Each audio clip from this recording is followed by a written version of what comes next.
जमलेल्या माझ्या सर्व पदाधिकारी बांधवांनी थोड्या याला जरा थोडा वेळ लागला.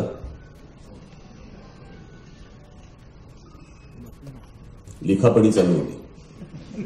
लिखापडी म्हणजे काय मुद्दे, हल्ली लिखापडी म्हटलं की तेच आठवतं फक्त.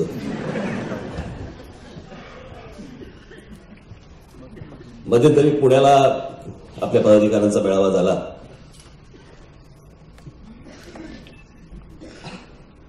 नंतर म्हटलं मुंबईचा घ्यावा, मग ठाण्याचा होईल, मग नाशिकचा होईल, पिंपरी चिंचवडचा होईल.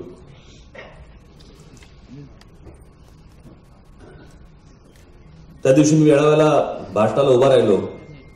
बरोबर 8 वाजता उभा राहिलो. मला काहीच माहित नाही. मी भाषणाला आपला उभा. भाषण संपल्यावर कळलं त्याच वेळेला मोदी पण उभे राहिले.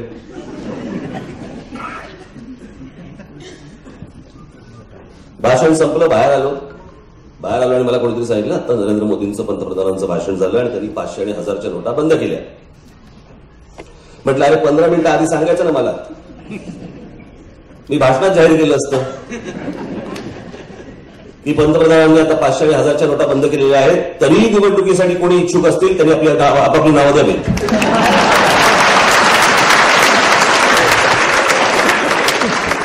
विषय मोकळा झाला असता.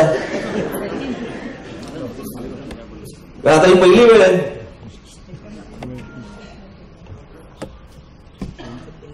एकमेकांचा पत्ता कट करण्यापेक्षा तू लढ. काय काळजी करतो आपण सगळ्यावर बरोबर. तुला काय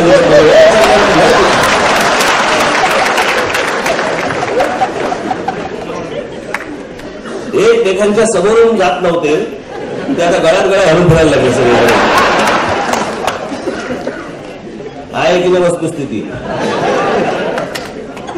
आपल्याकडेच नाही सगळीकडे.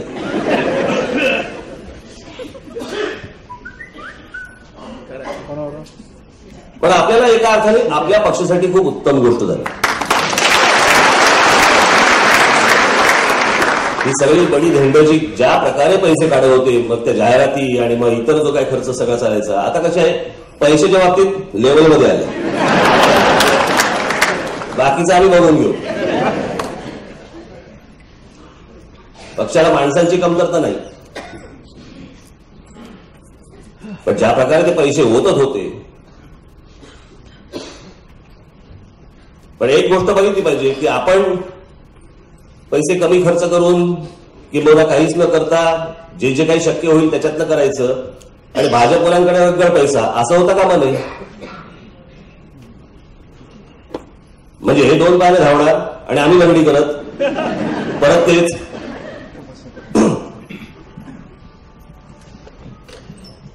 हा सगळा निर्णय झाल्यावरती मला अनेकांनी विचारलं तुमची प्रतिक्रिया काय. म्हटलं देईन ना, योग्य वेळी देईन. म्हटलं काहीतरी भाजपवाले तरी कुठे देतात प्रतिक्रिया. हे आतल्यात बंदच आहेत. अनेक जणांशी बोललो, विरोधात बोलता येत नाही, चांगलं सांगता येत नाही. दोन्हीकडनं मरण त्यांचं झालं.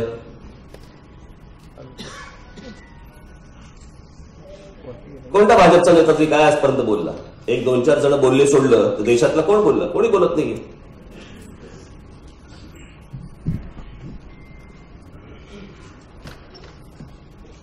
जर या गोष्टीमुळे जर देश सुधारणार असेल तर आपण त्याचं स्वागत केलं पाहिजे.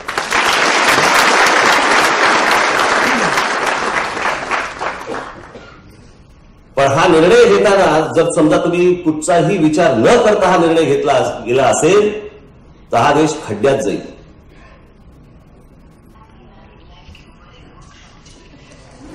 आणि ज्या प्रकारचे आज गोष्टी मला ज्या समोर दिसत आहेत, मी अनेक अर्थतज्ञांशी मी बोललो, अनेक लोकांशी मी बोललो, काय वाटतंय काय वाटतंय काय वाटतंय.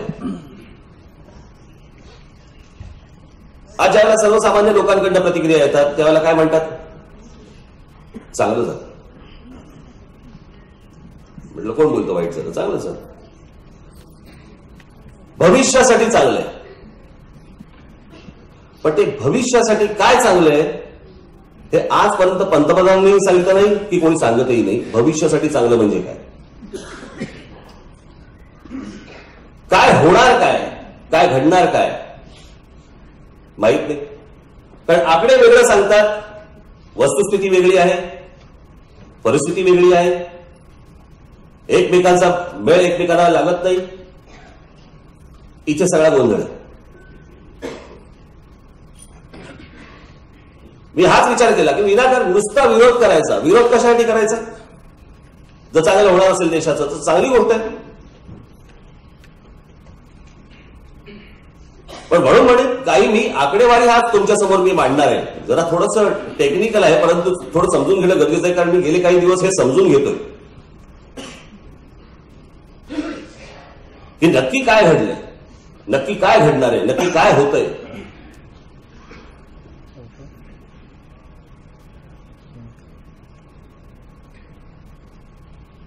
एक निर्णय ज्या वेळेला तुम्ही, इतका मोठा निर्णय, या देशातले तुम्ही 500 आणि 1000च्या नोटा तुम्ही बंद करण्याचा निर्णय ज्यावेळेला तुम्ही घेता त्यावेळेला तुमचा एक्सरसाइज हा पूर्ण झालेला असला पाहिजे. त्याच्यानंतरच तुम्ही हा निर्णय घेऊ शकता. पण ते आज दिसत नाही. असा निर्णय घेतल्यानंतर देश प्रतिक्रिया काय देईल, कशा प्रकारच्या प्रतिक्रिया उमटतील, मला असं वाटतं याचा विचार नव्हता केला गेला. जे आज दिसतंय,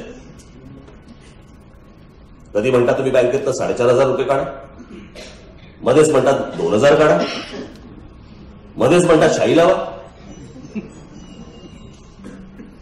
मध्येच म्हणतात की दिवसाला वृद्धांसाठी म्हणून तुम्ही पैसे काढायला देऊ शकता. हे रोज कसं काय नवीन येत आहे? एक गोष्ट तुमची यायला पाहिजे होती की काय काय गोष्टी करायला पाहिजेत तुम्ही, त्याच्यामध्ये बदल होणार नाही. रोज तुम्हाला काहीतरी नवीन गोष्ट दिसते आणि तुम्ही काहीतरी नवीन, रोज काहीतरी नवीन सूचना करता.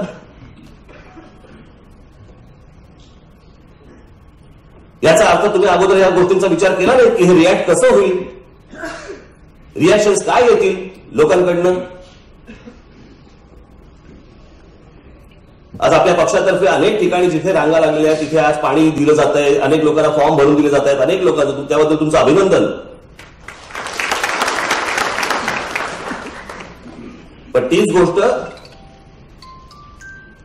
भाजपचे लोक ज्यावेळेला जातात पाणी घेऊन त्यावेळेला रांगेतले लोक पाणी घ्यायला तयार नाहीयेत. काय कारण काय?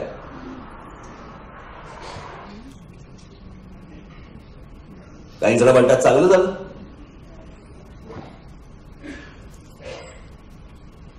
आणि अनेक ठिकाणी मी बघतोय जे चांगलं झालं, पण चांगलं झालं म्हणणाऱ्यांमध्ये 3 प्रकारची लोक आहेत. एक आहे की खरंच त्याला काही फरक पडत नाही, जे होतंय ते चांगलंच आहे. दुसरे आशावादी आहेत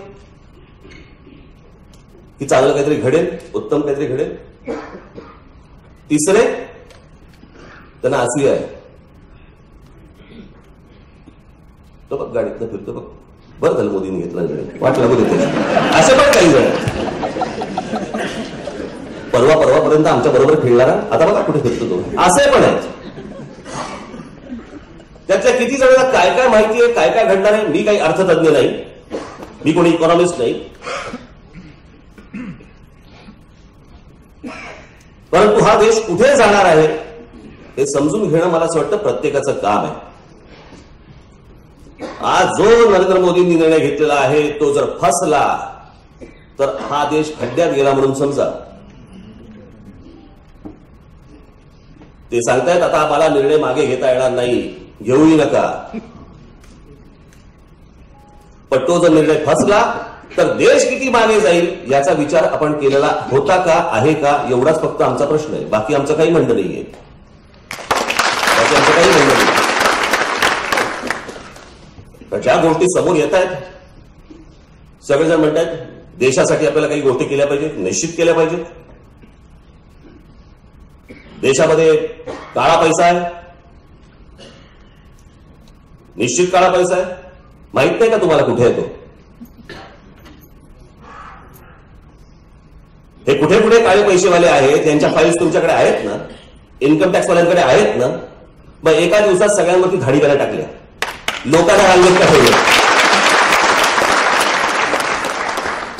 लोकांनी डोक्यावरती घेतलं असतं, तुम्हाला सर्वांनीच डोक्यावरती घेतलं असतं. पण आज जवळपास रांगेत 40 माणसं आज तिथे हृदयविकाराने गेली, रांगेतली सर्वसामान्य माणसं.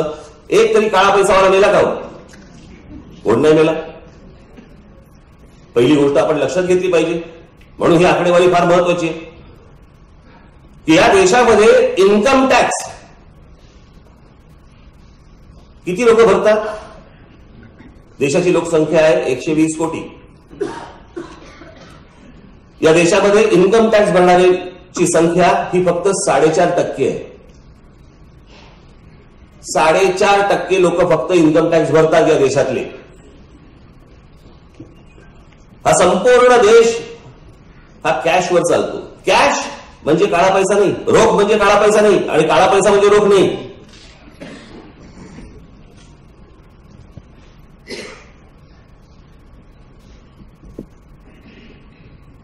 मला आठवत आहे की त्या पंजाबची निवडणूक लढवताना अरुण जेटलींनी ज्यावेळेला तो निवडणुकीचा फॉर्म भरायचा असतो, त्या निवडणुकीच्या फॉर्म मध्ये सगळ्या गोष्टी त्यांनी त्याच्यामध्ये टाकल्या होत्या आणि टाकाव्या लागतात, प्रत्येकाला टाकाव्या लागतात.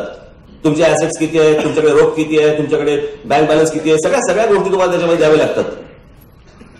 त्या पंजाबच्या निवडणुकीला अरुण जेटलींनी त्यांच्या घरी असलेली रोख ही 82 लाख रुपये दाखवलेली आहे.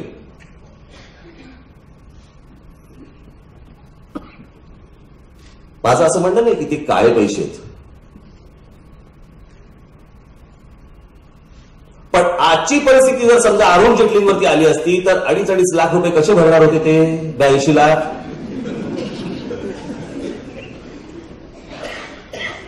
आम्ही एवढं म्हणतो की तो काळा पैसा आहे.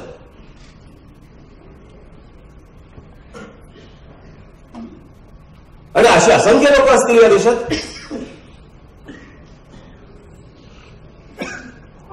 पण हा निर्णय घेताना कोणत्या कोणत्या गोष्टी ह्याची खबरदारी घ्यायला पाहिजे. 10 महिने अगोदरपासून मध्ये चालू आहे. 10 महिने अगोदरपासून चालू आहे ही गोष्ट करण्याची. 10 महिने अगोदरपासून असं त्यांनी सांगितलं. नोटांच्या कागदांचं टेंडर 8 दिवसापूर्वी काढलंय. म्हणजे नोटांसाठी जो कागद लागतो त्याचं टेंडर हे 8 दिवसापूर्वी काढलं.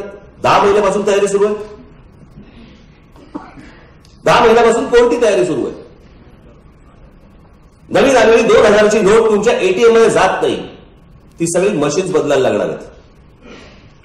मी त्याची आकडेवारी आणली आहे तुम्हाला. तुम्ही ती फक्त आकडेवारी फक्त बघितलीत ना, मी अवाक झालो ते सगळं बघून ऐकून.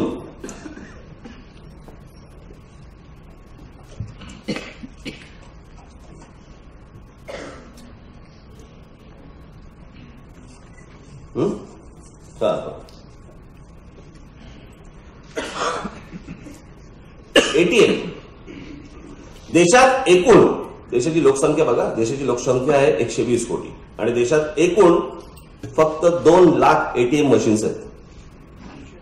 नव्या 500च्या आणि 2000च्या नोटांसाठी त्या कॅलिब्रेट कराव्या लागतील. म्हणजे नव्या नोटांप्रमाणे त्यात योग्य ते बदल करावे लागतील. ते कधी होणार? जरा अधिक आकड्यांमध्ये गेलो तर चित्र असं आहे. एकूण एटीएमची संख्या 2,02,801. आतापर्यंत सुधारणा केल्या गेलेल्या एटीएमची संख्या आहे 30,000. रोज 12,500 एटीएम केंद्रांची सुधारणा होणार आहे. एका एटीएम केंद्राची सुधारणा करायला खर्च येतो 10,000. म्हणजे एकूण खर्च 200 कोटी. त्यामुळे एटीएम केंद्र सुधारायची असतील तर त्यासाठी 3 ते 4 आठवडे लागतील. एटीएम मधनं लोक पैसे काढतात हे करन्सी बंद करताना माहित नव्हतं.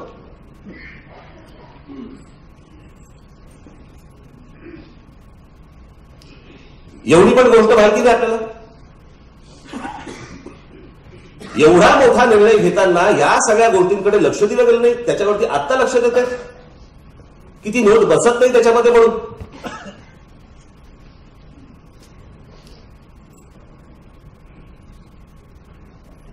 वेगवेगळ्या गोष्टी सांगितल्या गेल्या की या देशामध्ये म्हणे चलनी नोटांमध्ये फेक नोटांचं प्रमाण केवढं आहे? प्रचंड आहे. ज्या पाकिस्तानात छापल्या जातात किंवा इथून छापल्या जातात त्या आपल्या सर्क्युलेशन मध्ये येतात. फेक नोटा, फेक करन्सी. रिपोर्ट आहे. मी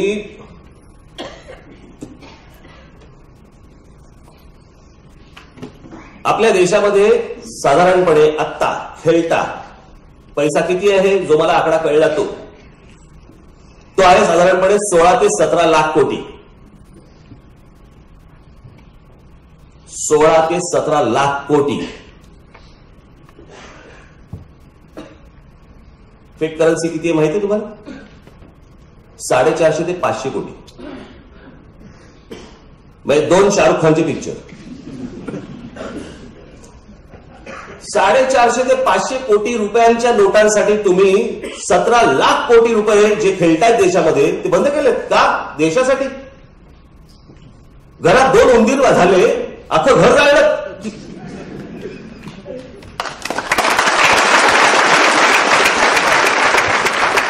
बरं, आता आपल्याकडे कसं आहे माहितीये ना, की ह्याच्या विरोधात बोललं ना, नाही ह्याच्याकडे काळा पैसा आहे, बाजूने बोललं नाही प्रामाणिक आहे, म्हणजे काय?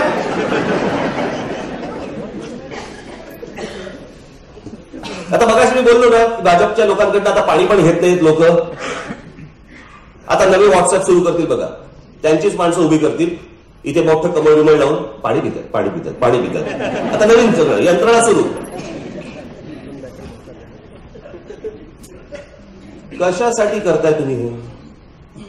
इतक्या विश्वासाने देश तुमच्या हातामध्ये दिल्यानंतर हा तयारी नसलेला निर्णय तुम्ही का घेतला? तुम्हाला निर्णय घेण्याबद्दल कोणीच नाही म्हणत नाहीये. उत्तम निर्णय. अजून अभिनंदन नाही करणार, यशस्वी झाला की नक्की अभिनंदन करीन.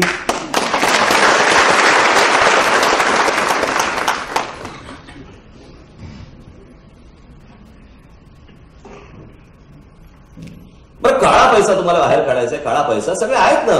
तुम्ही जर समजा ही गोष्ट, तुम्ही 2000 रुपयाची नोट काढलीत, तुम्ही परत 1000 रुपयाची नोट आणणार, परत तुम्ही 500ची नोट आणणार, परत ती मार्केटमध्ये येणार, यात कॅश करन्सी परत बाहेर येणार. काळा पैसा थांबणार कसा?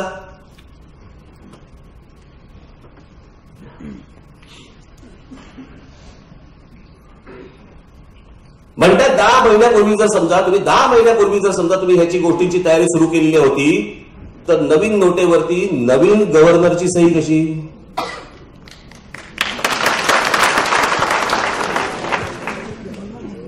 उर्जित पटेल,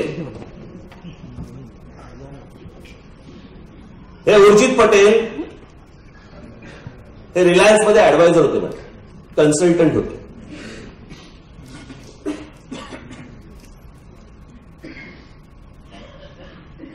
आणि हे उर्जित पटेल नंतर डेप्युटी गव्हर्नर झाले रिझर्व्ह बँकेचे आणि आता गव्हर्नर आहेत. रिलायन्स जिओ फोन काढला. त्या रिलायन्स जिओची तारीख आहे फ्री 30 डिसेंबर, बरोबर आहे? त्याच्यानंतर पैसे लागू होणार. मोदींची तारीख आहे 30 डिसेंबर.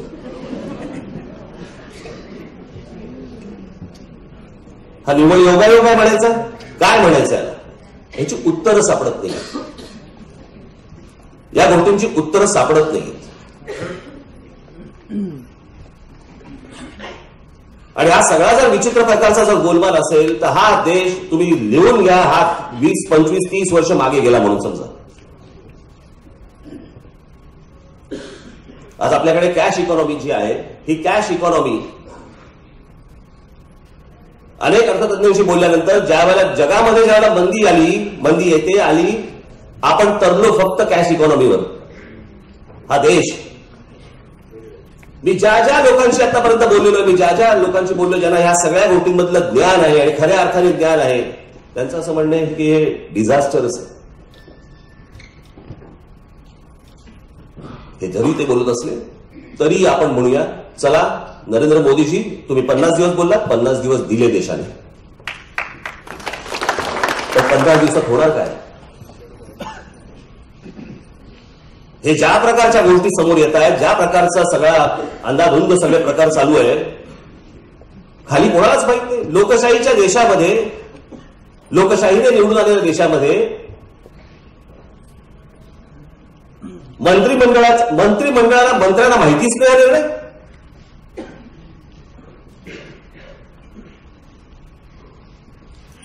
ज्या वेळेला तुम्ही जाऊन भाषण करणार, त्यावेळेला तुम्ही त्या मंत्र्यांना बोलवता, कॅबिनेटची मीटिंग बोलवता आणि सांगता की मी असा निर्णय घेतोय. विचारलं कोणालाच नाही, माहिती कोणालाच नाही. त्याच्यामुळे कोणीही मंत्री बोलायला तयार नाही.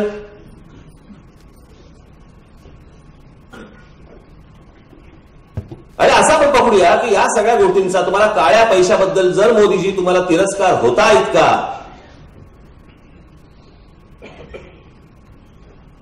तर मग मला सांगा तुम्ही निवडून आलात कसे?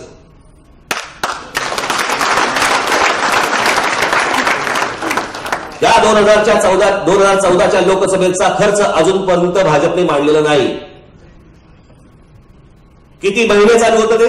किती महिने जाहिराती, किती महिने सगळ्या गोष्टीची काय यंत्रणा सगळी चालू होती, ती काय गंमत म्हणून चालू होती?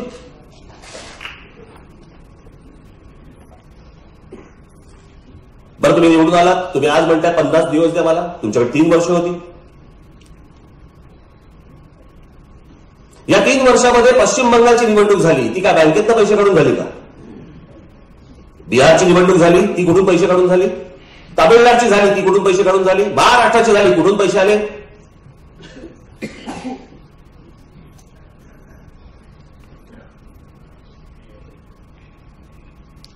याच सगळ्या काळ्या पैशावरती निवडणुका झाल्या ना. तरी मोदीजी आमचं म्हणणं आहे, चला सोडून देऊ, बाजूला काढू, सुधारताय म्हणताना देश, चला आमची तयारी आहे. कसं ते समजून सांगा. या देशातल्या नागरिकांना नाही समजत आता, कळत नाहीये की कुठच्या वाटेने चाललोय, कसे चाललोय, काय चाललोय.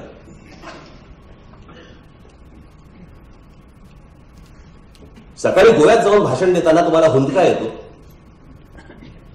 आणि संध्याकाळी बारामतीमध्ये जाऊन तुम्ही सांगता शरद पवारांचं बोट धरून मी राजकारणात आलो.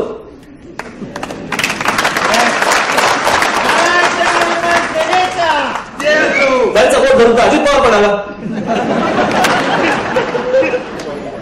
ते त्यांचं बोट धरून आले. आता तुमचं बोट कुठचं, त्यांचं बोट कुठचं, आम्हाला कसं कळलं?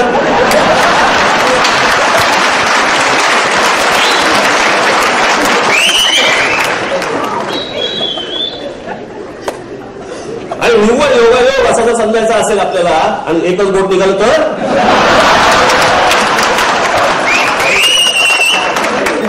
गेला देश खड्ड्यात, त्यात विचारून जाणार असतो तो.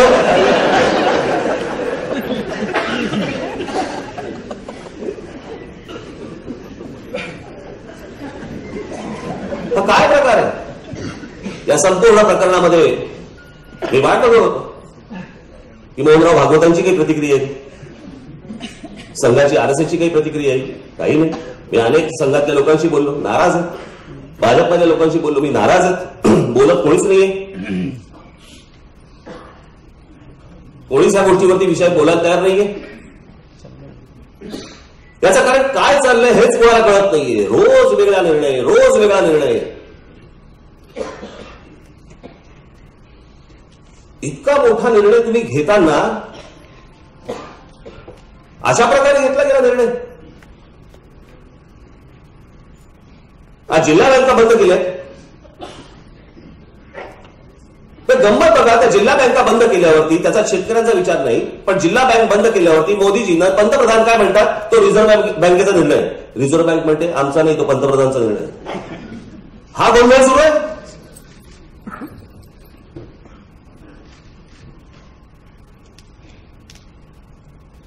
कोणत्या वातावरणात जगतोय आपण?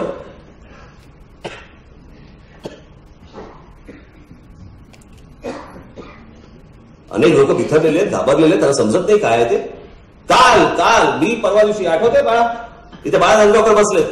ज्या दिवशी हा निर्णय घेतला त्याच्या दुसऱ्या दिवशी मी बाळा नांदगावकरांना बोललो, म्हटलं बाळा या देशात दंगली घडतील. दुसऱ्या दिवशी बोललो मी.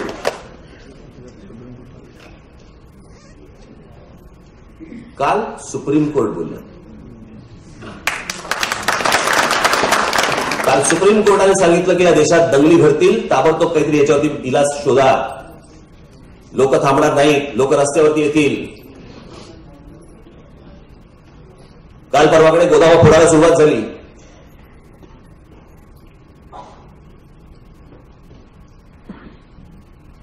या संपूर्ण देशाचा असा विचार न करता अशा प्रकारे अचानक तुम्ही एक निर्णय घेता, तोही पैशाचा.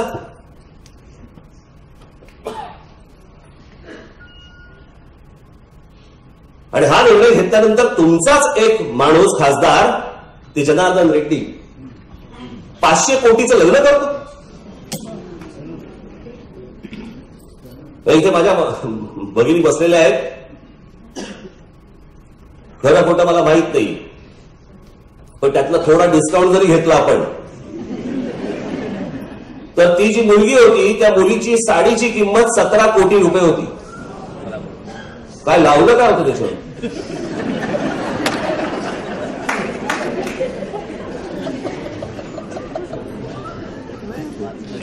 सगळं हुंडावून दिला होतं की काय? 17 कोटी रुपये साडीची किंमत. आपण चला सोडूया, आपण चला आपण त्याच्यात डिस्काउंट देऊ, तरी पण काय झालं?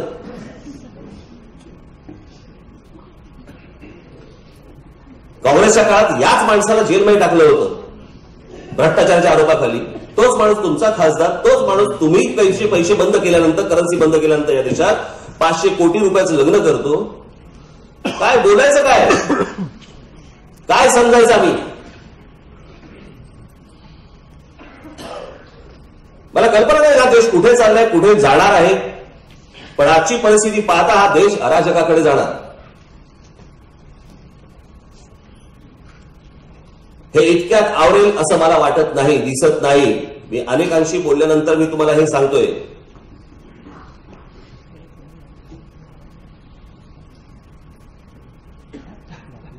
पुढचा काळ भीषण असणार आहे. हळूहळू सगळे उद्योगधंदे बंद व्हायला लागतील, हळूहळू सगळे रेस्टॉरंट बंद व्हायला लागतील, लोकांचं जाणं कमी होणार, अनेक आलेले पर्दे, बाहेरच्या सगळ्या गोष्टी ह्या सगळ्या बंद व्हायला लागणार, त्याचा परिणाम होत जाणार. यातनं परिणाम, शेवटचा परिणाम काय? या देशात असंख्य लोकांच्या नोकऱ्या जाणार. मी तुम्हाला साधं उदाहरण देतो. मी परवा दिवशी एक व्यक्ती आमच्या नितीन सरदेसाईंना भेटली.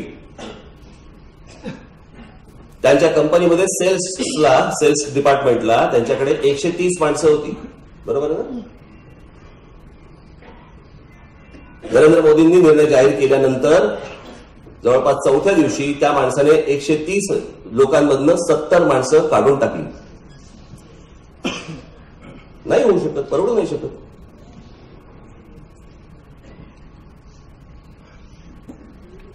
आणि ह्याचा हे हळूहळू हा बॉल वाढायला लागणार, हा मोठा होणार, हे हळूहळू घडणार.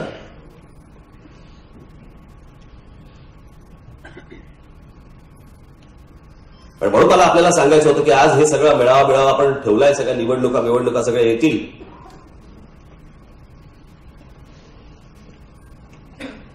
त्या निवडणुका लढवताना देखील तुम्ही या सगळ्या गोष्टींची काळजी घेतली पाहिजे. आणि या सगळ्या गोष्टी, निवडणुका वगैरे सगळ्या सोडा, तुम्ही स्वतःच्या परिवाराची देखील काळजी घेतली पाहिजे.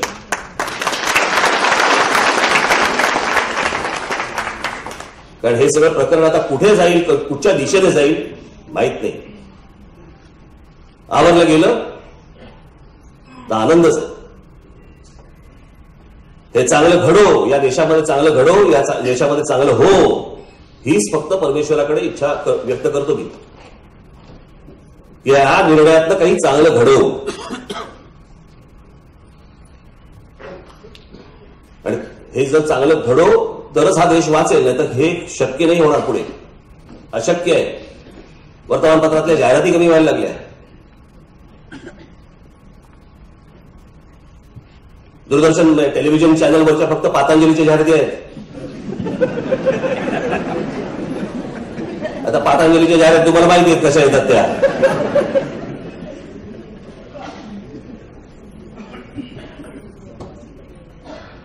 रामदेव बाबांना विचारलं समजा, काय कुठे गेले पैसे, की ते डोळाच मारतात फक्त.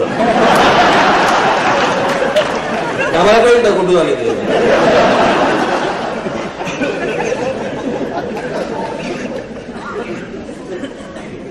असो, कोणाच्या व्यंगावरती मला काही बोलायचं नाही, हा विषय नाही त्यातला.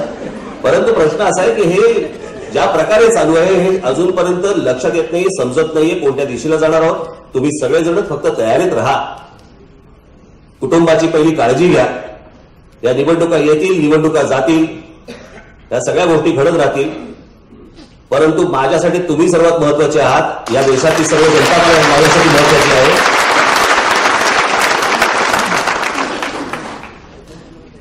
या सर्वांना उत्तम पुढे आयुष्य लाभो नीट या सरकारकडनं हा उचललेल्या पावलाचं नीट नियोजन हो, एवढी फक्त एक परमेश्वराकडे इच्छा व्यक्त करतो. आपण सर्वजण इकडे आलात. मी ज्या वेळेला या निवडणुकांच्या संदर्भामध्ये मी काही आपल्या नेत्यांशी मी बोलून ठेवलेलं आहे ते त्या वेळेला तुम्हाला बोलवतील आणि ते सगळे विषय पुढे तुम्हाला निवडणुकांच्या दृष्टिकोनातून सांगतील. त्यावेळेला तुम्ही जरूर हजर राहा. आज तुम्ही सगळे मुंबईतनं सगळे ठाण्यातनं पण आलेत ना, ठाण्यातनं पण आलेले आहेत. तुम्ही सगळेजण आलात तसे नीट सगळेजण जा.